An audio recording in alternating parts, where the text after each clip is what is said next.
You think awakening starts in the mind because the mind narrates first, but the nervous system reads the signal before language can dress it. When the spiral turns inside you, your body becomes a receiver that cannot pretend it did not hear. That is why your hands shake while your beliefs stay polite, and why your sleep fractures while your philosophy remains intact. The body does not debate truth, it measures impact, and impact arrives like weather.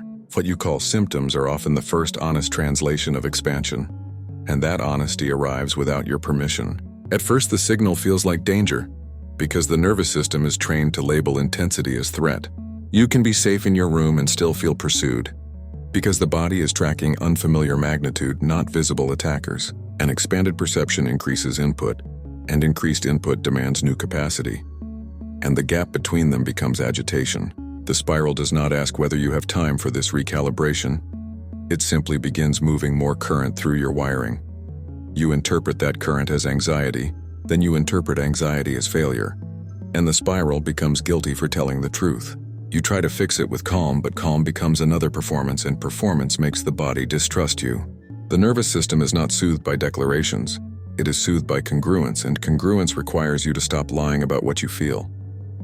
If your awareness expands while your habits stay rigid, the body becomes the place where the contradiction collects interest. You can chant peace and still carry a clenched jaw, and your jaw becomes the real prayer. The spiral begins to teach you that regulation is not a vibe. It is an alignment between sensation, attention, and action. A quiet objection appears here, because you have been told that awakening should feel like love, not like tremors and heat. You wonder whether you have done something wrong, or whether some distortion entered your field and hijacked your process. The problem is not that love is absent. The problem is that love is arriving with enough voltage to reveal what cannot hold it. When truth enters a body trained for survival, truth does not feel like bliss, it feels like exposure. The nervous system reacts to exposure the way it reacts to cold air on skin that has been covered for years. You call it overwhelm, but overwhelm is often the moment your system admits it has been managing reality through narrowing. Narrowing is a strategy, not a moral flaw, and it kept you functioning when your environment demanded compression. When spiral awareness begins, it does not only add light, it removes insulation. The body has to relearn what safety means without the old numbness, and that relearning can feel like losing ground. You are not losing ground. You are losing the false floor you used to stand on. There is another objection, more practical and more fierce, because you still have a life that requires you to show up. You cannot afford to be a mystic shaking in a grocery store aisle, and you refuse to call that sacred. You want tools, not poetry, and you want proof that your body is not betraying you. The proof is in the pattern. The reaction spikes when your perception widens. Then it softens when your attention returns to the present without force. That pattern is not random. It is a conversation between your capacity and the magnitude trying to enter. The nervous system has two jobs that matter here: protect life and predict the next moment. Awakening disrupts prediction, because it changes what you notice, and what you notice changes what you expect. Your system has been trained by repetition, and repetition built a map, and the map told your body what to brace for. Spiral awareness redraws the map while you are still walking it, so the body grips harder, then blames you for the grip. You feel the grip is tight chest, racing thoughts, shallow breath, and you think you need more spiritual understanding, when what you need is honest contact with sensation. Sensation is the real initiation, because it does not care what story you prefer. When the spiral moves, it makes the body more truthful, and truth is not always gentle in its first arrival. Your nervous system begins to bring forward what was postponed, because expansion pulls hidden material toward integration. That is why old memories return with new heat, and why grief arrives without an obvious cause, and why you suddenly cannot tolerate what you tolerated for years. You are not becoming fragile, you are becoming accurate, and accuracy has consequences. You may try to outrun those consequences by seeking more information, more teachings, more frameworks. The mind loves frameworks because frameworks create the feeling of distance, and distance feels like control. But the nervous system is not impressed by control. It wants coherence, and coherence requires presence with what is actually happening. If you keep collecting concepts while ignoring the tremor in your hands, the tremor becomes a louder teacher. The spiral does not punish you, it escalates the signal until you stop negotiating with reality. Another quiet objection rises, because you fear that focusing on the nervous system will reduce the spiral to biology. You fear that if you name the mechanism, you will lose the mystery, and if you lose the mystery, you will lose the meaning. But naming the mechanism does not reduce the spiral. It reveals the bridge through which the spiral enters matter. The nervous system is not the enemy of the sacred. It is the instrument that makes the sacred livable. Without that instrument, insight becomes a flash that burns you, not a light that guides you. There is a difference between being activated and being alive, and many confuse the two, because both are intense. Activation can feel like purpose, but it can also be survival wearing spiritual clothing. The spiral nervous system teaching begins when you admit that some of your urgency has never been guidance. It has been protection. Protection is not shameful, but protection cannot lead you into infinity. It can only keep you from falling. When the spiral asks you to expand, it also asks you to release the identity built around constant bracing. That release feels like death to the part of you that survived by staying ready. You can hear the next objection in the room, even if no one speaks it. If the body is reacting, then the body must be right, so you should stop the process. That logic is seductive because it offers immediate relief, and immediate relief feels like wisdom. Yet the nervous system can report alarm even in the presence of truth. Because alarm is a learned reflex, not a divine verdict. The task is not to obey alarm. The task is to translate it, then teach the system a new reference point. You do that by staying near sensation without forcing it to disappear. Because forced disappearance teaches the body that awareness is unsafe. The spiral often begins by increasing sensitivity, and sensitivity is misunderstood as weakness because culture worships numbness as strength. A numb person can tolerate cruelty, can tolerate misalignment, can tolerate self-betrayal, and can call that tolerance maturity. Sensitivity interrupts that false maturity, and the interruption can feel like collapse because it removes your ability to override yourself. When you cannot override yourself anymore, you finally hear what you have been doing to your own life. That hearing can bring tears that do not match the present moment, because the tears belong to years you finally stopped denying. This is where many reach for bypass, because bypass is an attempt to restore numbness using higher language. You declare that you are above it, and the body calls you a liar by tightening. You declare that you are healed, and the body calls you a liar by waking you at 3 a.m. You declare that you are aligned, and the body calls you a liar by draining your energy after conversations that used to feel normal. The spiral nervous system is a lie detector, and it does not care how beautiful the lie sounds. Another objection surfaces sharper now, because you have seen people become unstable and you refuse that path. You have seen people spiritualize their dysregulation, and you know that is not freedom. You want a way to expand without breaking, and you want the spiral to respect the limits of your human form.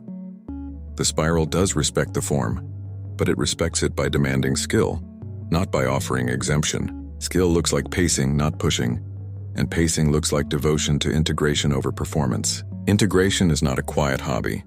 It is a restructuring of the way your system allocates energy and attention. When the spiral arrives, it alters what your brain tags as relevant, and relevance determines arousal, and arousal determines your day. This is why you can feel tired after a beautiful insight, because the nervous system spent fuel adapting to new context. It is also why you can feel wired after meditation, because silence increased perception, and perception increased input, and input demanded readiness. Your practice did not fail, it succeeded, and success exposed the capacity you still need. There is a hidden grief inside this teaching, because you realize how much of your life was lived under invisible contraction. You realize that you called it normal, and you called it adult, and you called it responsibility. Then the spiral arrives, and your body begins refusing what it used to accept, and you feel betrayed by your own limits.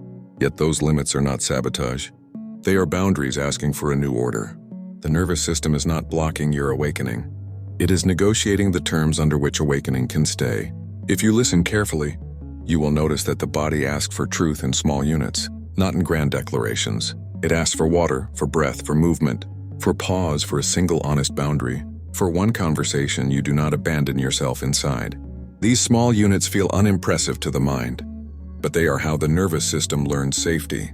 Safety is not an idea. Safety is a repeated experience of being with intensity without being harmed by it. When you stop chasing peaks and start building safety, the spiral stops feeling like a storm and starts feeling like direction. The counter voice returns again, because you still wonder whether this is merely stress, merely modern life, merely too much screen time and too little sleep. That doubt is healthy, because discernment protects you from romanticizing suffering. But notice the difference between ordinary stress and spiral activation. Ordinary stress narrows you into control. Spiral activation widens you into truth. Stress makes you smaller and more defended. Spiral activation makes you more sensitive and more honest even when you do not like it. Both can coexist, which is why you must learn to regulate without shrinking, and that learning is not finished quickly. Here is the core pressure that will not resolve yet. The same nervous system that protects you is also the doorway that expands you. And you cannot have one without negotiating with the other. You want awakening without discomfort. But discomfort is often the signal that the old identity is losing its monopoly on your body. You want peace without disruption? But disruption is how the system discovers what peace actually requires. The spiral does not ask you to endure endlessly. It asks you to become capable, and capability is built through contact, not avoidance. If you can stay with the truth of your own sensation for one more breath than you did yesterday, the nervous system begins to believe that the spiral is not a threat, and that belief changes everything while still leaving the next layer unopened. You reach a moment where understanding stops helping, and that moment exposes the real work. The nervous system does not integrate insight by agreement. It integrates by experience, and experience cannot be rushed by belief. You can know why your body reacts and still feel the reaction surge. Because knowledge does not rewire threat, repetition does. The spiral presses here, because it refuses to let awareness remain theoretical while the body stays unchanged. This is where many feel stalled, not because nothing is happening, but because what is happening is invisible and slow. The system begins asking a question you did not expect. Can you remain present without trying to end the feeling? That question is uncomfortable because your entire conditioning was built around solving sensations rather than staying with them. You learn to move away from intensity as proof of intelligence, and now intelligence looks like staying. Staying does not mean drowning. It means letting sensation exist without adding story, without adding urgency, without adding a future where this moment ruins everything. When you do that even briefly, the nervous system receives a new data point, and that data point carries more authority than any explanation. There is resistance here, because presence feels passive to a culture trained on effort. You worry that staying will turn into stagnation, that acceptance will become collapse.